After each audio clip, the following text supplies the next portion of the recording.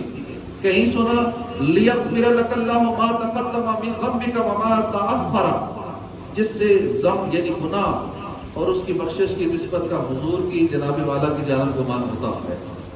کبھی موسیٰ علیہ السلام اور قوم فرعون کی قبضی کا قصہ یاد آیا کہ آپ نے قبضی کو ظلم پر آمادہ پا کر ایک دھوسا مارا، وہ قبضی مر گیا، قبر کی گہرائی میں پہنچا.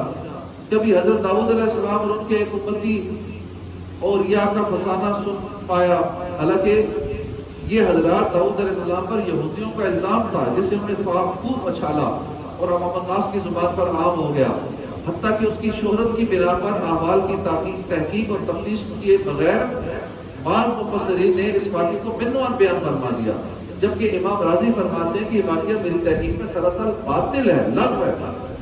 غصب بے عقل بے دین بد عقلوں نے یہ افسانہ سن پایا تو چونو چرا کرنے لگے. پھر خدا اور رسول کی ناراضی کے سوا اور بھی کچھ پھل پایا، اور الٹا خود تم کلذی خوادوا، اور تم بےہودگی میں پڑے جیسے وہ پڑے تھے. نے ولیکن حقت کلمۃ العذاب علی الکافرین، مگر عذاب کا قول کافروں پر ٹھیک اترا کا دن دکھایا. مسلمان ہمیشہ یہ بات ذہن نشین رکھیں، اپنا یہ ذہن بنا کے رکھیں کہ حضرات انبیاء کرام کبیرہ گناہوں سے مطلقاً اور صغیرہ گناہوں سے عمدن ارتکاب اور ہر ایسے عمل سے جو مخلوق کے لیے باعث نفرت ہو اور مخلوق خدا ان کے باعث ان سے دور بھاگے، نیز ایسے افعال سے جو بجاہت اور مربت اور معززین کی شان اور مرتبے کے خلاف ہیں، قبل نبوت اور بعد نبوت بالاجماع معصوم ہیں.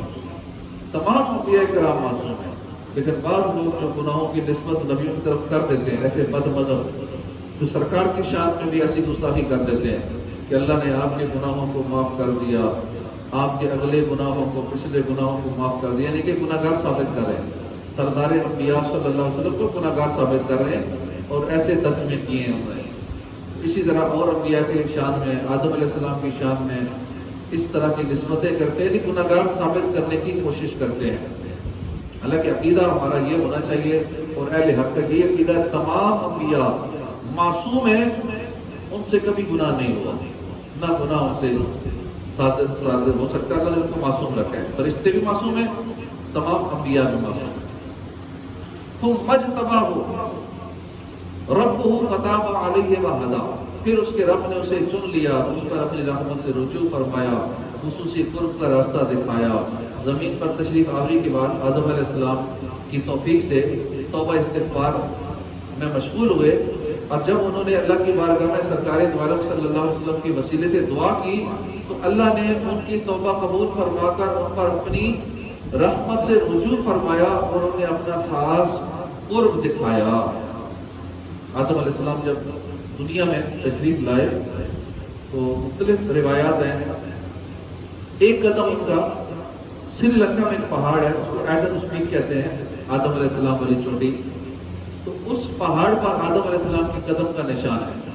وہاں ہمیں چڑھنے میں تقریباً ہمیں 3-4 گھنٹے لگتے تھے، اچھا خاصا سفر ہے. اس پہ چڑھ کے ہم نے آدم علیہ السلام کے اس قدم کی زیارت کی جہاں جب آپ دنیا میں تشریف لائے تھے تو ادھر قدم آپ کو پڑا تھا، تقریباً اتنا بڑا قدم ہے. وہ نشان آدم علیہ السلام کے قدم کا تھا.